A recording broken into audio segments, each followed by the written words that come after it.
components on the control system. First, I'm going to tell you just real quick about the background theory of the subject, and then I'll show you how the dead time affects controller gain by showing root locus plots, and then I'll show you how the dead time affects a system with system response graphs, and then I'll conclude. This is the FOPDT block diagram of the speed system with the percent motor input and RPM output. This is the feedback control system with RMS as the input, CMS as the output, and RPMs. And this is a root locus plot with a dead time of 0.05 seconds. You can see that the ultimate gain, or from this you can get the ultimate gain as 0.575% per RPM.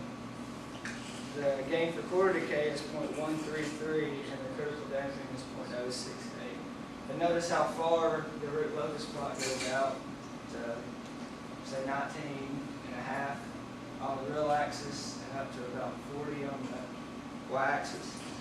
As you increase the dead time to 0.21, how the range gets smaller, your vertical imaginary axis only goes to 13, and your real axis goes to about 6.5. Well, this gives you an ultimate gain of 0.18% per RPM. The quarter decay is 0.033, and the critical damping goes down to 0.005.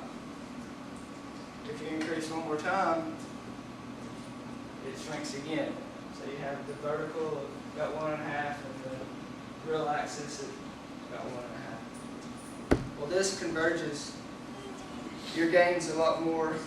Your ultimate gain is 0.059% per RPM. Your quarter decay is 0.037, and your critical damping is 0.03.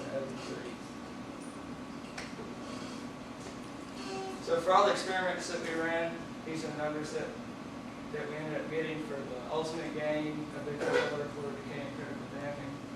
As you can see, the numbers towards the bottom, the range is a lot smaller than the numbers for the smaller dead time. So as dead time increases, all of the range of your controller gains converge to very close to one another.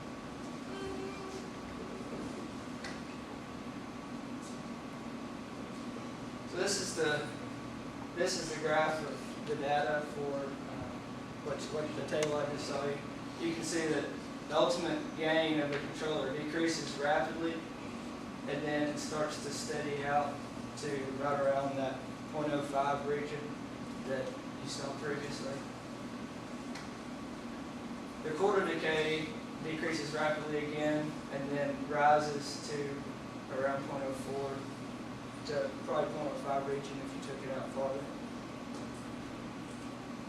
And your critical damping almost bottoms out and then rises to the same region, so it'll converge with even larger dead times. And this is dead time's effect on the response. This response, or all three responses I'm going to show you, have a controller gain value of 0.12, and this is a dead time of 0.1, which gives you a small decay ratio, or there's no decay ratio, and a settling time of about 0.5 seconds. If you increase the dead time to 0.3, you get more of an oscillatory graph, so your decay ratio increases to 0.5, and your settling time increases to about 5 seconds. If you just go to 0.75 seconds on the dead time, then your settling time increases to 50 seconds, and your decay ratio increases to 3.17. So to conclude, the large dead time causes poor performance with the large decay ratio with settling times, and there's always more overshoot.